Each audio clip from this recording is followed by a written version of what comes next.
Hello, this is Dr. Prasad Padilam with the class series on applied physics for computer science stream, that is BPHYS102, as well as for the second semester 202. Okay, I'm on to the module 1, laser and optical fibers. This is the fourth part of the video module 1. Then this is my YouTube channel, my intuition 4865. Please do subscribe my YouTube channel. So we'll see the two more interesting topics, that is which is actually called as the heart of the laser technology, requisites for a requirement of a laser system, as well as the semiconductor diode lasers and their applications. So these topics are the fundamental to understand how the laser work and what are the practical applications, especially the devices that we use daily, like barcode scanners we use, CD players. Now it's almost stopped. Then fiber optic communication is a leading research work, and it has got many more applications. Then medical instruments, laser surgery, and for that the basics requirement is requirement of a laser system and a semiconductor diode laser. So we'll begin with the essential requirement for building a laser system, then followed by the detailed explanation on a semiconductor diode laser, which are among the most widely used lasers, the semiconductor diode lasers. So first one, that is the requisites of a laser system. Uh, a laser system, should this is the schematic representation of a laser system is given here. Okay, so to build a working laser system, there are several fundamental requirements which must meet, and these requirements ensure that we can generate and amplify coherent light. Coherent light means light moving in the same direction, same wavelength. It should be coherent light, and that is should be generated through a process called the stimulated emission of radiation. Okay, so we'll see one by one. First one, that is given already, point given here, that is active medium, or which is also called as the laser material.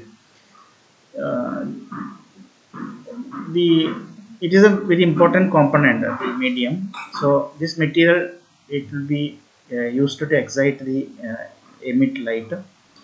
It can be of three forms. It can be of a gas form, with example that is the helium neon laser, as well as the carbon dioxide laser, which is in gaseous form, the material, the medium which is used. Or the medium can be liquid. For example, if you are using a dye laser, dyes, chemical dyes are used. It is actually liquid medium, therefore it is a liquid medium material. Then solid we have ruby lasers, we have ND, neodymium lasers. Then comes the semiconductor, that is actually a diode, the concept of a p-n junction that is used, which is called as a diode. So the active medium, it contains atoms, or it contains ions or molecules which can absorb energy and undergo transition between different energy levels. So when this transition from higher energy level to lower one occurs, that time it emits photons. So it was explained in my previous class video, but you can check it in a previous video if you not seen that one. The second requirement, that is the pumping mechanism or excitation. To get the active medium into an excited state, we need to pump. That is, we need to provide with energy. So this energy, it can be supplied in various ways, depending upon the type of laser that we are using. Optical pumping, it is used, or it is done using light to excite the medium. Example, the flashlight can be used in ruby laser. Then electrical pumping, that is by passing current through the active medium, commonly used gas and semiconductor lasers.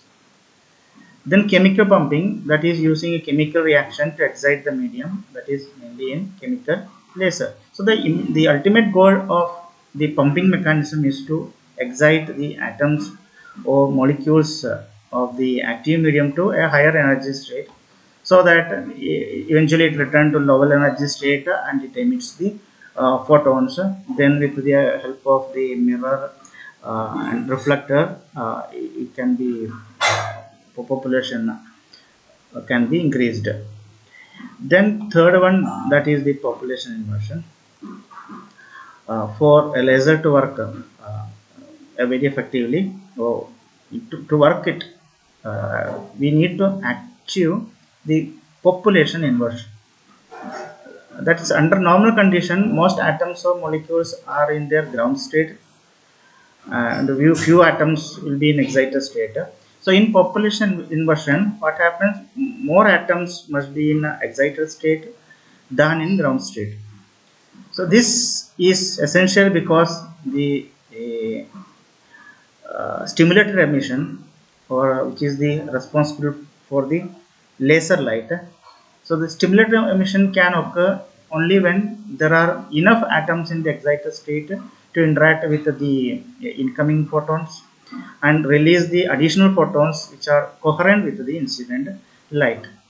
And population inversion is not a natural occurring state, it must be created by the pumping mechanism, and it is very crucial for the laser action.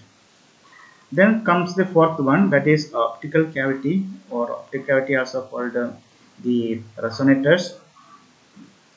Uh, they are a pair of mirrors which creates a feedback loop for the photons which are generated by the stimulated emission.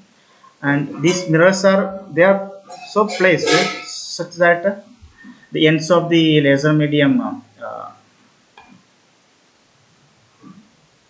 kept in a way that one side complete reflects, other side also gets reflected. If the intensity of the photon generated there, if it is more, then it will pass through the mirror, or the partially reflective mirror. So that means one mirror is fully reflective, the other mirror is partially reflective, so that when enough photons are generated inside that, we will get the laser beam through the partially reflective side. So the optical cavity, it serves in two main purposes. That is for amplification. That means the photons, they bounce back back and forth between the mirrors, stimulating more emissions from the excited atoms, then leading to the amplification of light. Then comes the coherence. Coherence, the repeated reflection, it ensures that the photons maintain a constant phase relationships, making the emitted light as a coherent. That is the requirement of a basic laser system. So the image represents the active medium, the pumping process, the optical cavity using the reflector and the partial reflector, 100% reflector, partial reflector, and finally we are getting the output beam, which we call as the laser. Now let us see some of the uh, importance of a semiconductor diode laser. A semiconductor diode laser, or simply called as laser diode, it is a type of laser in which the active medium is a semiconductor material. Okay, we know about insulating material, conducting material, as well as semiconducting material. Okay, so we need a special type of semiconducting material, and since it is a semiconducting material, it is solid state. So these lasers are solid state and work by utilizing the principle of electrical pumping. So the basic structure of a diode laser consists of a PN junction, which is formed in a semiconductor by combining p doped semiconductor and n doped semiconductor together, and if you fuse it together, PN junction will be formed by itself. So when current passes through the diode, the electrons and holes in the sense when electrons are not there, we call it as the holes. So the electrons and holes, it combine at the junction, leading to the emission of photons. Okay, so we'll see the picturization of a semiconductor laser diode. It consists of a p-type material. P-type semiconductor is used. That you have to remember that highly doped semiconductor, not normally doped. Highly doped semiconductors are required in case of a diode laser, in terms of to work as a diode in a laser diode. So a p-type material is used. It is connected to a circuit where the positive charge will be supplied. P-type means already they have positive holes are present in that, less number of electrons compared to normal semiconductor setup after doping. Then n-type semiconductor required. N-type means more electrons, free electrons are there. That is connected to the cathode side. That means more electrons are again further supplied if it is connected to the electric circuit. That means where positive charge is there, there are more positive charge only supplied. Where negative charge is there, that side more electrons only pushed. Okay, then they forms a depletion layer in between. When p and n junction are kept together, a p-n junction or depletion layer region is formed. So when depletion layer is formed, and if the current is supplied to that, means we are pushing more electrons come, and more positive charge also comes there, so they will combine. They are forced to combine. Actually it is a deplete layer. They have to overcross that, so that makes it to emit the photons. So photons will be emitted at the depletion region. Those photons with the help of a highly reflective mirror kept to one side of the laser, it get reflected. Those reflections make them coherent, and we have a partially reflected end on the other side. And with that the more number of coherent photons are generated, stimulated emission happened, and the laser beam is formed. Okay, so this is how the laser semiconductor laser diode work. There is no external light source as such. The diode itself creates the required photon, and with the help of a highly reflective end and a partially reflective air, more number of photons already generated is forced to generate, and that come out as a laser medium or laser light. Now we'll see the material, or which type of materials are used. That is selection of semiconductor material. We choose a direct band gap semiconductor. Now the difference between direct band gap and indirect band gap. There are semiconductors which are having indirect band gap. That means the electrons at the or electrons or holes at the valence energy state. When it go to the higher energy state, the conduction electric stage, the momentum of the electrons or the positive hole, the momentum will not be the same. It will be different. Therefore, it becomes indirect band gap. Whereas, if the momentum of electrons are same in the lower band gap as well as higher band gap, lower energy level as well as higher energy level, we call it as a direct band gap semiconductor material. They are like a gallium arsenide, indium phosphide color. Okay, now it becomes copper. Indium phosphide generally used. Initially they found it out. Then later research found that if you can use aluminum gallium arsenide or indium gallium arsenide phosphide, we can further change the wavelength of the light which is emitting, or the photon or the laser beam emitted. It is observed, and they can be mixed in a different compositions. The aluminum gallium arsenide or indium gallium arsenide phosphide, it can be mixed in different combinations, and different wavelength of laser beam can be reached. Okay, why the reason we are using choose direct band gap? Because if we use direct band gap semiconductor, we will be getting the photons. If it is indirect band gap materials are used, it will be converted into heat, or we call it phonons. Phonons will be formed, not the photons. Okay, so make sure that the direct band gap semiconductors term only used here. Now the characteristics. First characteristic, that is wavelength. In wavelength of the emitted light, the laser light, it depends upon the material of the semiconductor as well as the band gap of the p-n junction. So by varying the semiconductor material, different wavelength of light it can be produced, which allows the diode laser to be used in different applications. So wide range of applications.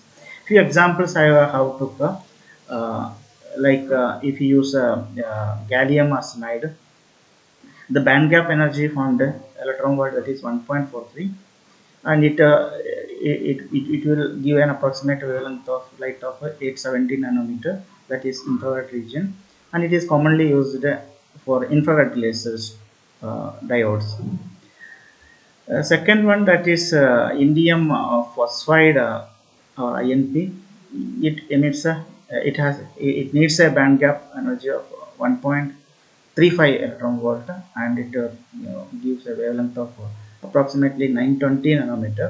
Again, it is infrared only.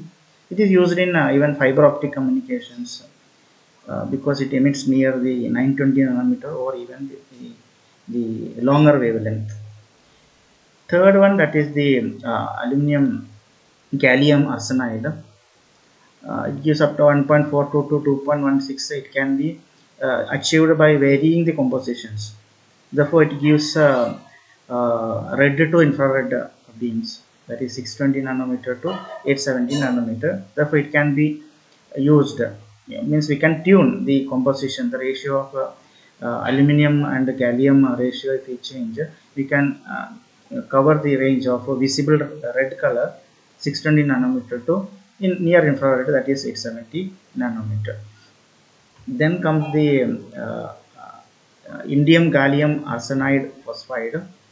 It comes around 0.73 1.35 electron volt band gap, varying the composition, and it produces 920 to 1700 nanometer, that is infrared to near IR region. It is widely used in the fiber optic telecommunication, because we have 920 nanometer to 1700 nanometer, covering the 1.3 micrometer and 1.55 micrometer optical communication windows. Then comes the characteristics like okay, applications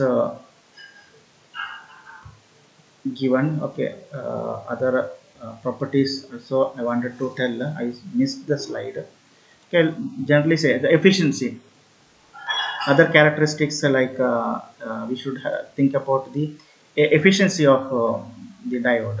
The diode lasers compared to the other lasers, they are highly efficient. They are called more energy efficient than other types of laser. Therefore, it is making them ideal for portable and battery operated devices. The third point, that is the size or compactness. Diode lasers, they are very small in size, which makes them ideal for integration into some other small electronic devices. It can be used. Then it uses the direct current application or excitation, not like the other lasers which require the optical pumping, which need some extra source of light.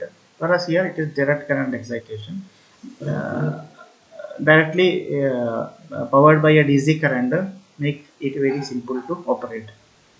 And fifth point, that is tunable wavelength. So by changing the material used, the semiconductor material used, aluminum galide or indium, we can create a different wavelength of lasers. Therefore, different applications. Plus, fine-tuned one, with a small change in wavelength, the application can be changed. Therefore, that much possibly characteristics are there in the semiconductor diode laser. Now we'll see the practical applications. Applications are optical communication. First point, that is we call as the fiber optic communication. Diode lasers, they are used as a light source in the fiber optic communication system, in where the laser light, it is transmitted through the optical fiber. Optical fiber, it is a long pipe through which the light can be passed. Well, the laser light is transmitted through the optical fiber for a very long distances for the data communication. So the coherent light form, or the coherent light from the diode, it can the diode laser, it can allow for a fast and efficient data transfer. Second point, that is the data storage and the retrieval, that is the CD and DVD players that we used. Now we are not using, almost stopped till a few people may be still using. Okay, earlier we used to use a floppy, and then CD players came, then DVD players came, now pen drive, now everything in mobile. Okay, so the semiconductor diode lasers, they used to read and write data which is there in the CD or in the DVD, which are stored in the form of magnetic field. So these laser beams, they direct into the disk surface, where it interact with the pits and lands and store the data. Then barcode scanners, this is something that this time era people can understand. Barcode scanners, or we call it as retail scanning system, uh, to read the patterns which are encoded in the barcodes. So the high precision and the small size of diode laser makes them very perfect for quick scanning in electricity. You might have seen the shop of people, they use a small device and scan immediately. The things are getting displayed in the computer screen. Okay, so fast, no need to, and the remaining calculation that system will do. Okay, so that application, barcode scan application, then it is used in medical devices for the surgery, laser surgery. Now it is very famous, without disturbing other, no pain, and without cut wound, nothing is there. Directly the laser is applied, and wherever a surgery needs to be done, it is used. And, mainly the LASIK, the eye surgery, the eye, whenever the protein settlement comes, and the vision problems comes, so there, to remove those extra protein layers which are deposited on the eye, that for that we call it as LASIK, LASIK eye surgery. LASIK eye surgery, it is used, mainly used nowadays. Then comes the laser printer. Laser printing, uh, that creates the electrostatic image of the text or the image, and this image is then transferred into a paper using the normal toner. So that's about the practical applications of semiconductor diode. Okay, so that's about the video. Hope it was useful for you. In a very simple way I have explained. I didn't go in depth of the these type of topics. In basics only I explained. Hope it was useful. I can remember it, and I can use it for your exam purpose. Thank you very much.